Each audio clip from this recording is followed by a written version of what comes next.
Olá, amigos do Dourados Web TV, nós estamos aqui para mais um programa da Coluna Direito. E no programa de hoje, nós vamos tratar de um tema muito interessante para você que está namorando, que está pensando em noivar e que está pensando em se casar. Ou para você que está namorando já faz um tempo, mas que não pensa em formalizar essa união com um casamento, mas que pensa em morar junto. O que o direito chama, a nossa legislação trata como a união estável. Hoje, em curtas palavras, em breves linhas, você vai aprender um pouco mais sobre o regime de bens. Do que se trata os regimes de bens?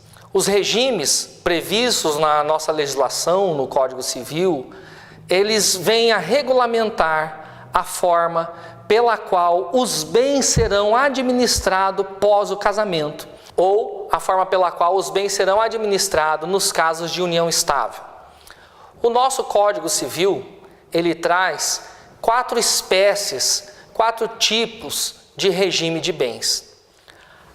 A primeira delas, o primeiro regime de bens, se trata do regime de comunhão parcial de bens. Este é o regime legal. É aquele regime que, se você antes de casar não pactuar, não fizer com que o cartorário anote lá que você deseje qualquer um dos outros 3 tipos, das outras 3 espécies de regime, que eu vou falar já, vai ser o regime de comunhão parcial que vai gerir o seu casamento.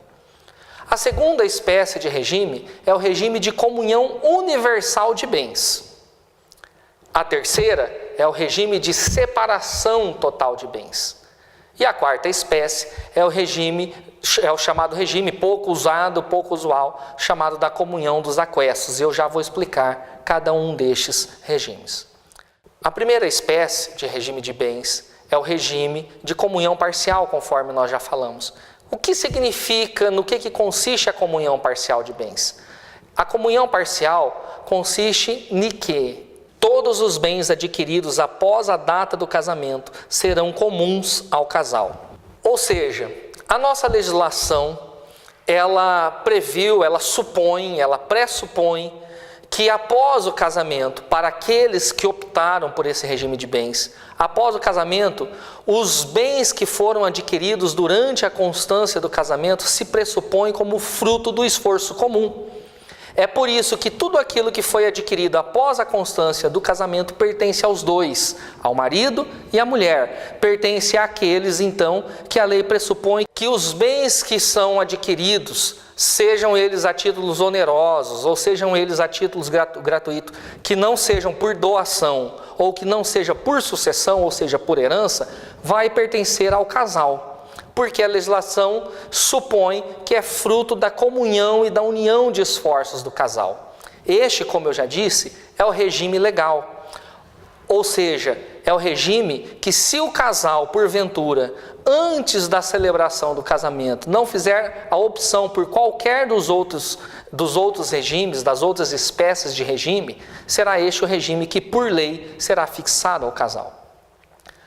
A segunda espécie de regime é a comunhão universal. Como o próprio nome já diz, por comunhão universal, entende-se que todos os bens anteriores, os bens pretéritos, os bens presentes, ou seja, os bens que no momento do casamento os cônjuges já possuíam, vai pertencer a ambos. A administração desses bens ficará para todos. E tudo aquilo que eles adquirirem após a constância do casamento também pertencerá a ambos os cônjuges. Na comunhão universal, todos os bens pretéritos, atuais e futuros de ambos os cônjuges serão comuns ao casal.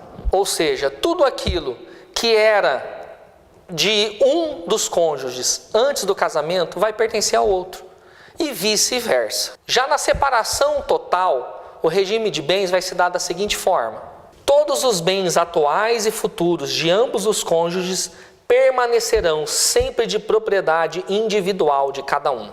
Por separação total, é aquilo que no linguajar popular é mais ou menos no seguinte: fala, o que é seu e o que é meu é meu. O que era seu continua sendo seu e o que é meu vai continuar sendo meu. No que é meu você não mexe. Ou seja, não vão se comunicar os bens anteriores ao casamento, não vão se comunicar ao cônjuge os bens posteriores à celebração do casamento.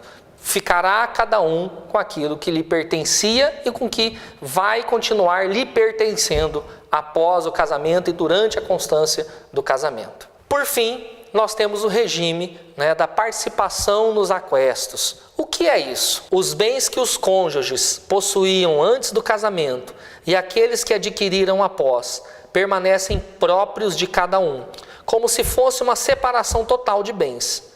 Porém, se houver a dissolução do casamento por divórcio ou óbito, os bens que foram adquiridos na constância do casamento serão partilhados em comum. Então, meu caro amigo internauta, em breves linhas, era isso que eu tinha para falar para você sobre o regime de bens durante a constância do casamento. Mas aí você pode já estar se perguntando, ok, Felipe, mas você falou do regime de bens durante o casamento. E aqueles que porventura não quiserem se casar, quiserem viver juntos? É o que você disse lá no início da coluna, que se chama de união estável. Para a nossa legislação, aquele que vive em união estável, se não dispor, se não pactuar, se não contratar de forma diferente, para a união estável será fixado o regime de comunhão parcial de bens. Ou seja, o que os conviventes adquirirem após o período de união estável será em comum a ambos os conviventes.